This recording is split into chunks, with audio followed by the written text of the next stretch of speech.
Cholera में हम लोगों ने अभी तक क्या जाना? सबसे पहले जाना कि कॉलरा का कॉजल एजेंट क्या है, उसके बाद फिर कॉजल एजेंट के बारे में जाना, वो क्या होता है, किस टाइप का बैक्टीरिया है, और अब इसमें जो हम टॉपिक पढ़ेंगे सिम्टम जाना, उसके बाद हम क्या पढ़ेंगे, डिजीज़ का डेवलपमेंट। तो the next topic is disease development. Disease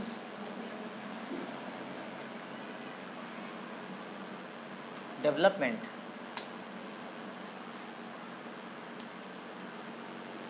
ठीक है, नाउ लिसन। कॉलरा एक फूड और वाटर बॉर्न डिजीज़ है, ये तो क्लियर है। फूड वाटर बॉर्न डिजीज़ है, इसका मतलब कंटामिनेटेड वाटर या फूड जब हम कंज्यूम करेंगे कहीं से भी, तो इसका माइक्रोब भी उसके साथ कहाँ पहुँचेगा, हमारे गैस्ट्रिक ट्रैक्ट में पहुँच जाएगा, या फिर कह लीजिए हमारे स्टमक में, स्टमक के ज़रिए स्मॉल इंटेस्टाइन और फिर आगे प्रोसीड करेगा। ठीक, तो कैसे ये अंदर जाने के बाद किस तरीके से डिजीज़ डेवलप करता है, कैसे कॉलरा हो जाता है, यानी जब इस बैक्टीरिया का यानी विब्रियो कॉलरी का की एंट्री होती है हमारे एलिमेंट्री कैनाल के अंदर या गैस्ट्रिक ट्रैक के अंदर, तो किस तरीके से ये क्या पैदा कर देता है, कॉलरा पैदा करता है। कॉलरा का मतलब ये हुआ कि बॉडी में डिहाइड्रेशन हो जाता है, इलेक्ट्रोलाइट लॉस हो जाते हैं, वॉमिटिंग डायरिया बार बार होता रहता है। तो ये कैसे ये चीज़ें डेवलप होती है, इसी के बारे में हम पढ़ेंगे। ठीक है, तो इसमें सबसे पहले यहाँ पर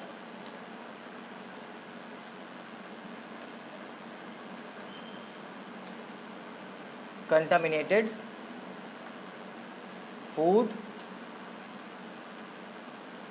एंड वाटर, इसी में क्या मौजूद होगा,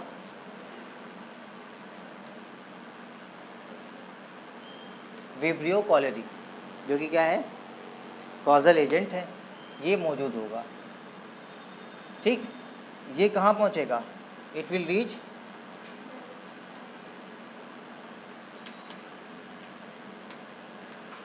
डाइजेस्टिव ट्रैक्ट में। वहाँ जाने के बाद adhere to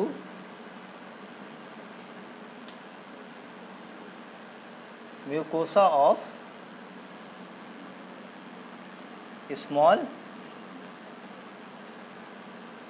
intestine, small intestine की जो म्यूकोसा है उसमें क्या होगा, ये अटैच हो जाएगा। उसके बाद इट विल सिक्रीट secretes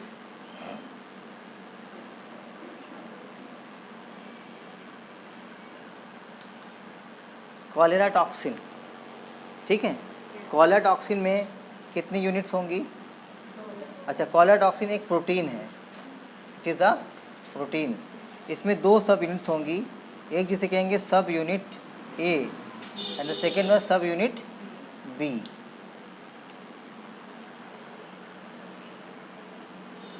इसमें से दो सब यूनिट है, एक तो सब यूनिट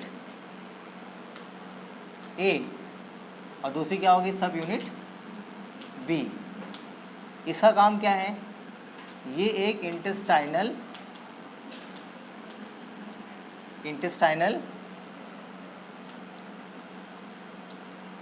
रिसेप्टर सब यूनिट की तरह से काम करती है। और ये कैसे काम करेगी, इट विल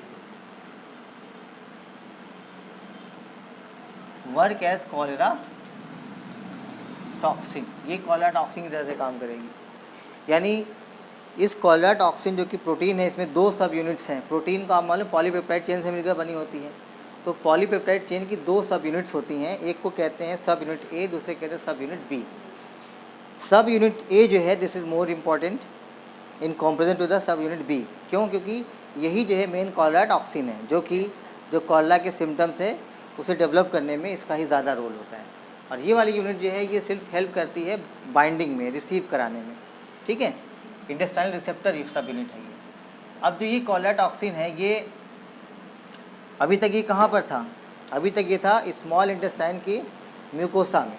तो अब म्यूकोसा से ये कहाँ पहुँच जाएगा,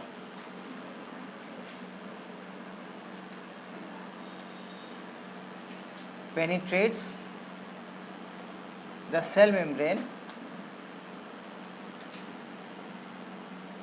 penetrates the cell membrane and enter into the intestinal cells. Intestinal, ये इंटेस्टाइनल सेल्स के अंदर पहुंचेगा और वहां जाने के बाद with the help of ATP it converts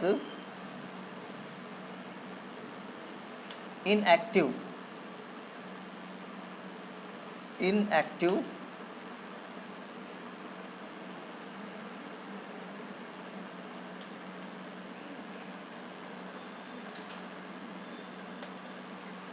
adenylate cyclase into active adenylate cyclase। हाँ, तो हमने बताया आपसे कि कॉलेरा टॉक्सिन में जो सब यूनिट ए है ये कॉलेरा टॉक्सिन की तरह से काम करता है और ये अब म्यूकोसा की जो सेल्स है उसमें से उसके बगल में उससे सटी हुई जो इंटेस्टाइनल सेल्स होंगी उनकी मेम्ब्रेन को पेनिट्रेट करके उसके अंदर जाएगा। ये टॉक्सिन बैक्टीरिया नहीं जा रहा। बैक्टीरिया कहाँ पर है? वो सिर्फ इंटेस्टाइनल ल्यूमेन में ही पड़ा हुआ है, म्यूकोसा से ही एडर होगा। ठीक है, यानी जो इंटेस्टाइन की म्यूकोसा है उसी से वो चिपका हुआ वहाँ पर पड़ा हुआ है और उसने क्या रिलीज़ किया? Cholera toxin. वो कहाँ पहुँच गया? सबसे पहले म्यूकोसल सेल्स में पहुँचा। म्यूकोसल सेल्स में जाने के बाद जब म्यूकोसल सेल्स में गया तो वहाँ पे जाने के बाद जो कॉलेरा टॉक्सिन है, चूँकि इसकी 2 सब यूनिट्स होती हैं, तो ए वाली सब यूनिट जो है ना ये अब क्या करेगी? पेनिट्रेट करेगी और पेनिट्रेट करके इंटेस्टाइनल सेल्स के अंदर पहुँचेगी। वहाँ जाने के बाद with the help of the ATP it will activate the enzyme adenylate cyclase. इस एंजाइम को एक्टिवेट कर देगी। अब जो ये एंजाइम, इसका काम क्या है? ये 2 काम करेगा। पहला काम यहाँ पर हो गया है ना, ये वाला, ये टॉपिक आपने कॉपी कर लिया ना।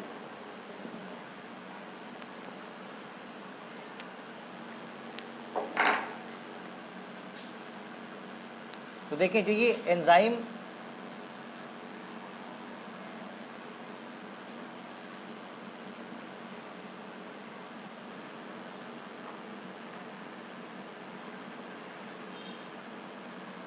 एडिनाइलेट साइक्लेज है, ये 2 काम करता है and this is the most important step of the disease development. यहाँ पे समझना है आपको। एक काम तो ये करेगा कि it will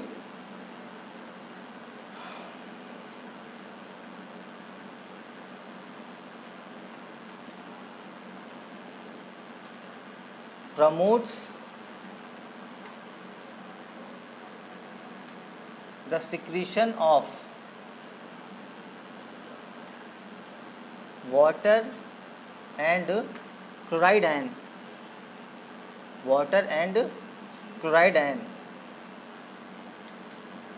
out of the cells। कौन सी सेल की बात हुई थी? इंटेस्टाइनल सेल्स की। ठीक। और दूसरा काम इसका क्या होगा कि inhibits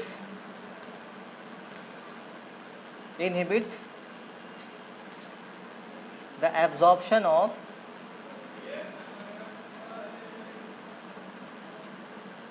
सोडियम आयंस। तो 2 काम इसने, 2 इम्पॉर्टेंट वर्क इसने किया। एक तो क्या किया कि जो इंटेस्टाइनल सेल्स हैं उनमें मौजूद जो भी वाटर है और जो क्लोराइड आयन है उसको उसके सिक्रीशन को प्रमोट कर दिया, बढ़ा दिया। यानी ज़्यादा से ज़्यादा वाटर और ज़्यादा से ज़्यादा क्लोराइड आयन ये इंटेस्टाइनल सेल से बाहर निकलने लगेगा। जब उस सेल से बाहर निकलेगा तो उस सेल में जो कमी होगी वो अपनी नेबरिंग सेल से पूरी होगी। जब उस नेबरिंग सेल में कमी होगी तो वो अपने एडजेसेंट सेल से पूरी करेगी। इस तरीके से धीरे धीरे पूरी बॉडी के अंदर जो मौजूद वाटर और वो क्लोराइड्स वगैरह हैं यानी इलेक्ट्रोलाइट्स हैं वो कहाँ पहुँचेंगे? इंटेस्टाइनल सेल्स में पहुँचेंगे और इंटेस्टाइनल सेल से वो कहाँ पर उसे सिक्रीट कर देगा? इंटेस्टाइनल ल्यूमेन में। कहाँ पर? यहाँ पे out of the cells into the intestinal lumen and from there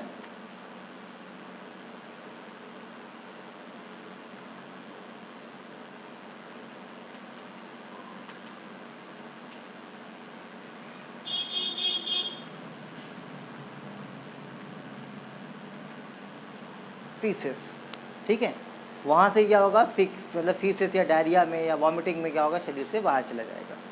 तो यहाँ पर आप देखें कि पूरी बॉडी में से क्लोराइड एंड वाटर, ये सारी चीज़ें धीरे धीरे कहाँ पहुँचेंगी, इंटेस्टाइनल सेल्स में, और वहाँ से कहाँ पहुँच जाएंगी, इंटेस्टाइनल ल्यूमेन में। अब या तो वो वॉमिटिंग के ज़रिए शरीर से बाहर जा सकती हैं, और या तो वो किसके ज़रिए, फीसेस के ज़रिए बाहर जा सकती है, यानी लूज मोशन और डायरिया, ये हो गया। और उसके बाद इंटेस्टाइनल ल्यूमेन में जो मौजूद सोडियम आयन है, इसके एब्जॉर्प्शन पे रोक लगा दिया। तो अब अगर मान लीजिए आप ओरली कोई चीज़ कंज्यूम कर रहे हैं, सपोज़ कि आप इलेक्ट्रोलाइट डिज़ोल्व करके आप बार बार पी रहे हैं, तो अब चूँकि जब ज़्यादा हो जाती है, देखिए जब डिजीज़ आप कहेंगे पीने से फ़ायदा तो होता है, तो जब शुरुआत होती है आप पीते हैं तो कुछ तो फ़ायदा हो जाता है, लेकिन जब ज़्यादा डिजीज़ बढ़ जाएगी और ये टॉक्सिन पूरी तरह से अपना काम कर चुकेगा, तो उस वक्त तब इसीलिए आपको क्या करना पड़ता है, इंट्रावेनसली जो है वो NaCl और सुक्रोज सॉल्यूशन को लगाना पड़ता है। तब ओरल कोई मेडिसिन काम नहीं करती, ना तो इलेक्ट्रॉल वगैरह कोई काम करता है। तो ये दो कारण ऐसे होते हैं जिसकी वजह से कॉलेरा होता है और शरीर में पानी की और इलेक्ट्रोलाइट की कमी हो जाती है, जिसे हम कहते हैं dehydration and loss of the electrolyte. ठीक है, तो this is the disease development of the cholera. अब शुरू हो गया ट्रीटमेंट। ट्रीटमेंट में क्योंकि सबसे पहले देखिए कॉलेरा में जो वो होता है, क्या कहते हैं, सिम्टम, वो क्या है, डिहाइड्रेशन और इलेक्ट्रोलाइट का लॉस। तो इमीडिएट क्या करना चाहिए, immediate supply of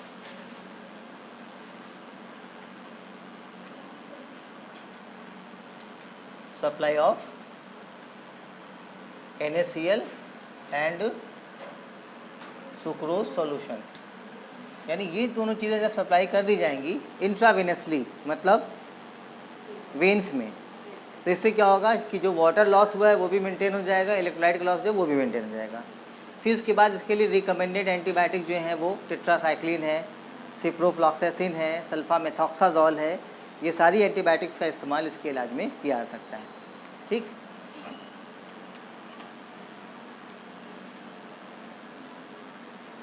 recommended antibiotics,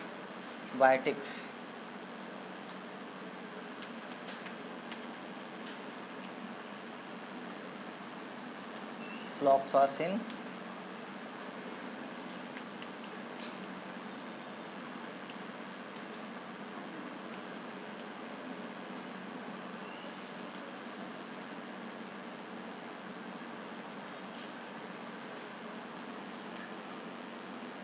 tetracycline, सल्फामेथॉक्साजोल और सिप्रोफ्लॉक्सासिन। इसके अलावा अब चूँकि एंटीबायोटिक्स में भी नई नई एंटीबायोटिक्स इस पर होती रहती हैं, तो अब ये मे बी पॉसिबल कि अब बहुत सी इसके लिए दूसरी एंटीबायोटिक भी इस्तेमाल की जाती हों, लेकिन जो माइक्रोबायोलॉजी की बुक्स वगैरह में मेंशन है वो एंटीबायोटिक मैंने आपको बताई है। ठीक है।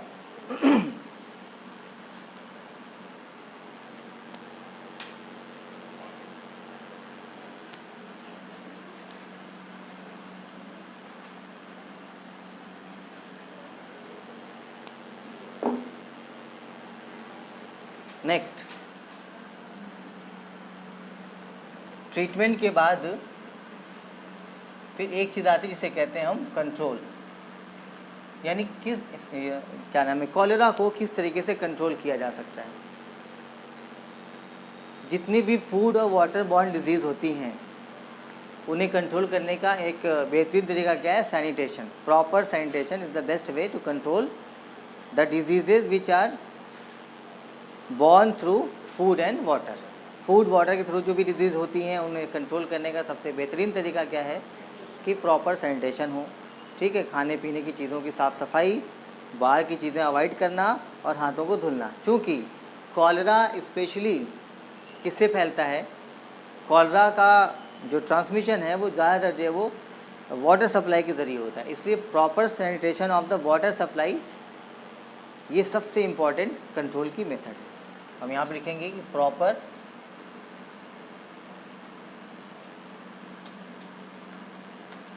Sanitation of water supply. Water supply का प्रॉपर सैनिटेशन करेंगे तो इससे हम कॉलरा पर कंट्रोल कर सकते हैं। ठीक, तो हमने आज के टॉपिक में क्या पढ़ा?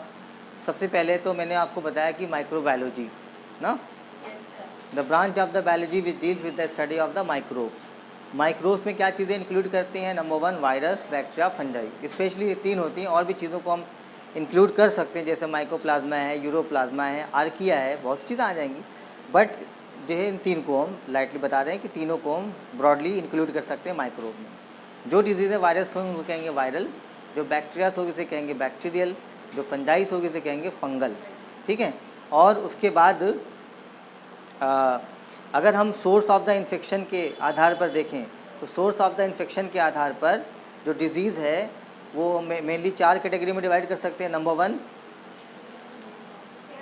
एयरबॉर्न डिजीज़, जिसमें ट्यूबरक्लोसिस, निमोनिया ये आ जाएंगी। फिर उसके बाद food and water borne disease, जिसमें कॉलरा है, जॉन्डिस है, बॉटुलिनम है, ये सब डिजीज़ आ जाएगी। फिर उसके बाद सेक्सुअली ट्रांसमिटेड डिजीज़ में जैसे गोनोरिया हो गया, सिफिलिस हो गई, है ना, एड्स हो गया, ये सब आ गए। और क्या था? सॉयल बॉर्न डिजीज़ में जैसे टिटनस हो गया। ठीक, तो उसमें सबसे पहले हम लोगों ने कॉलरा के बारे में पढ़ा। पहली डिजीज़ जो थी कॉलरा, एक food and water borne disease है, और ये एक बैक्टीरियल डिजीज़ है। जिस बैक्टीरिया से डिजीज़ होती है उसे हम कहते हैं विब्रियो कॉलरी। ये ग्राम नेगेटिव बैक्टीरिया है जो कि कर्व्ड या कॉमा शेप का होता है, यूनिफ्लैजिलेटेड होता है। ग्राम नेगेटिव बैक्टीरिया किसे कहते हैं? जो बैक्टीरिया ग्राम स्टेन लॉस कर दे, डीकलराइजेशन करने के बाद ग्राम स्टेन को लॉस कर दे, उसे क्या बोलेंगे? ग्राम नेगेटिव कहेंगे। और इसमें ग्राम स्टेन क्या होता है? क्रिस्टल वायलेट और ग्राम्स आयोडीन। ठीक, फिर उसके बाद सिम्टम के बारे में मैंने बताया कि कॉलरा का मेन सिम्टम जो है वो डिहाइड्रेशन और लॉस ऑफ इलेक्ट्रोलाइट है, जो कि ज़्यादा क्या कहते हैं वॉमिटिंग और डायरिया होने की वजह से होता है। फिर डिज़ीज़ का डेवलपमेंट जो सबसे इम्पॉर्टेंट है इसमें टॉपिक में, कि वो कैसे होता है कि कंटामिनेटेड फूड वाटर के ज़रिए जो बैक्टीरिया है वो हमारे इंटेस्टाइनल ट्रैक्ट में पहुंचता है, वहाँ पे जाकर इंटेस्टाइनल म्यूकोसा से अटैच हो जाता है, और उससे अटैच होने के बाद ये एक टॉक्सिन सिक्रीट करता है। यहाँ पे एक चीज़ ध्यान देने की है कि कॉलेरा बैक्टीरिया से नहीं बल्कि बैक्टीरिया से सिक्रीट होने टॉक्सिन से होता है, जिसको कॉलेरा टॉक्सिन कहते हैं, जो कि एक प्रोटीन है। ठीक है, इस प्रोटीन में 2 सब यूनिट्स होती हैं। सब यूनिट ए जो कि एक एंजाइमेटिक सब यूनिट है, सब यूनिट बी जिसे आप कहते हैं इंटेस्टाइनल रिसेप्टर सब यूनिट। इसमें ज़्यादा इंपॉर्टेंट क्या है? सब यूनिट ए, क्योंकि यही कॉलरा टॉक्सिन की तरह से काम करती है, यानी यही कॉलरा को डेवलप करने में हेल्प करती है। सब यूनिट ए या एंजाइमेटिक सब यूनिट ये म्यूकोसल सेल से पेनिट्रेट करके उसके सेल मेम्ब्रेन को कहाँ पहुँच जाती है? इंटेस्टाइनल सेल में। वहाँ जाने के बाद एटीपी की हेल्प से ये जो एंजाइम है इनएक्टिव फॉर्म में एडिनाइलेट साइक्लेज उसे एक्टिव फॉर्म में कन्वर्ट कर देती है। अब एंजाइम एडिनाइलेट साइक्लेज जो है ये क्या करता है? ये 2 चीज़ें करता है। एक तो सिक्रीशन, यानी ये कह लीजिए कि इंटेस्टाइनल सेल से वाटर को और क्लोराइड आयन को out of the cell secrete करना शुरू करता है, जिससे वो चीज़ें कहाँ पहुँचती है? ल्यूमेन में। और दूसरा काम ये करता है कि सोडियम आयन के एब्जॉर्प्शन पर रोक लगा देता है। तो इस तरीके से इलेक्ट्रोलाइट सेल्स के अंदर कम होने लगते हैं, बॉडी से लॉस होकर इंटेस्टाइनल ल्यूमेन में पहुँचते हैं, जहाँ से ये डायरिया के ज़रिए शरीर से बाहर निकलते रहते हैं, जिससे वाटर लॉस होता है और बॉडी में डिहाइड्रेशन हो जाता है। फिर आपने पढ़ा कि इसका ट्रीटमेंट कैसे करेंगे। तो चूँकि इस डिजीज़ में जो सबसे मेन प्रॉब्लम हुई है वो क्या है? डिहाइड्रेशन और लॉस ऑफ द इलेक्ट्रोलाइट। तो सबसे पहला काम उससे सप्लाई करना होगा, क्योंकि ओरल सप्लाई अगर हम करते हैं किसी घोल मतलब इलेक्ट्रोलाइट का घोल पिला करके या मेडिसिन दे करके, तो वो चीज़ें पहले कहाँ जाएंगी? स्टमक में, और फिर उसके बाद इंटेस्टाइन में। तो वहाँ का पूरा सिस्टम गड़बड़ हुआ है। ठीक है, इसलिए जो है हमें इंट्रावेनसली सप्लाई करना पड़ेगा, और इसलिए NaCl सुक्रोज का सोल्यूशन जो इंट्रावेनसली सप्लाई करते हैं, जिससे इमीडिएटली तो कंट्रोल हो जाती है डिजीज़। फिर बैक्टीरिया को डिस्ट्रॉय करने के लिए एंटीबायोटिक्स दी जाती है, कॉलरा टॉक्सिन का क्या कहते हैं एंटीबायोटिक दी जाती है, जिसमें जो रिकमेंडेड एंटीबायोटिक्स हैं वो सिप्रोफ्लॉक्सेसिन, टेट्रासाइक्लिन, सल्फामेथॉक्साजोल और भी हो सकती हैं, लेकिन जो ज़्यादा मेंशन है माइक्रोबायोलॉजी की बुक्स में वो मैंने बताया आपको। ठीक, फिर उसके बाद कंट्रोल है कि कंट्रोल हम कैसे करेंगे, क्योंकि ये फूड वाटर बॉर्न डिजीज़ है, तो proper sanitation of the water supply यही सबसे बेहतर मेथड हो सकती है। ओके, तो this was about the cholera.